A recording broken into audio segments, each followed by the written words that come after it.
I think we're in a time right now that it's very just hard to get your arms around if you're sane and rational. And you were the RNC chairman. There's a respect there, and you try to do things in a way that really tried to bring the Republican Party into a new era. But you also had the unfortunate the unfortunate event of the Tea Party explosion and conspiracy theories. Me, as you Yeah. know, the QAnon issues, right, with me that I went against. And it's interesting that me and you are talking here, right? And I'm always honored to talk with you and what you do. But on this one here, with me and you talking, it's almost as if, as former Republicans or people thinking that the Republican Party has anything left in the tank, listening to Lindsey Graham and the people that are talking mouths for this insanity, you said something. I don't know where we go from here either, unless it's such a mobilization of all the rational against all the GOP. Because right Yeah. now, you're complicit if you're not fighting back on what happened in the Oval today. So before I let you go, Denver, I want to share this part of the the conversation, um, which I think underscores the question, where do we go from here? And I think we have a good sense of what that looks like, and it's no place good. But there was, if you want the telling moment in this crazy exchange in the Oval Office, it was this. Trump, you have to be thankful. We've given you a lot. Zelensky, thankful, thankful. My people are dying. Our cities are burning. And you're here demanding gratitude while threatening to cut us off. Trump, you don't have the cards right now. Zelensky, because you held them. You delayed aid. You repeated Putin's lies. You gave Russia an opening.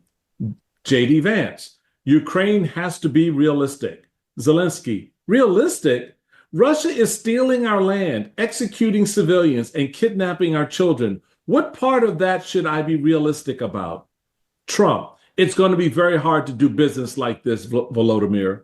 Zelensky, business? This isn't a real estate deal. You can walk away. We can't.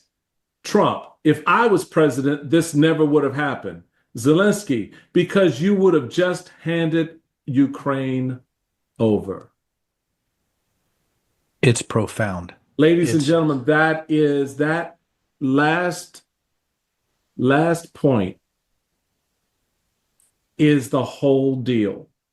It's what it's all about. Putin wants Ukraine, and Donald Trump is not only prepared, but actively working to hand it over to him. Your final thoughts, my friend. I don't know if I beat those final thoughts, Michael, honestly. How do I beat that? Um, you did it, right? You just, in summary, what's going on right now. And you know what's interesting? You have Volodymyr Zelensky, right? And he's fighting for his country. He's a wartime president. He's seen it all. He's had to comfort those who've lost children, mothers, fathers, brothers, sisters, aunts, uncles, friends. And he's talking to an individual in Donald Trump that the only thing he ever fought himself out of was Epstein's jet. And you're talking to somebody else like a JD Vance, who's a public affairs officer who might color his beard and had to look more like, the people that he emulates, which are the far right traditionalists that he wants to be a part of. So you had two cowards trying to preach to a wartime president. And I think what you just said, the way that Zelensky handled them, shows what real leadership looks like and freedom looks like. And when you saw Trump and Vance, it shows the embarrassment of an administration that does all of their dealing in fantasies, authoritarian tendencies, and conspiracy theories. And I think that's really where we're at right now as a country. Amen. That exchange that between Zelensky, JD, and Trump is why, my friend, I always make mine a double. In Always this a double, case, sir. it's a triple. I like to propose a toast to Ukraine, the Ukrainian people, and President Volodymyr Zelensky. God bless you. Slava Ukraini.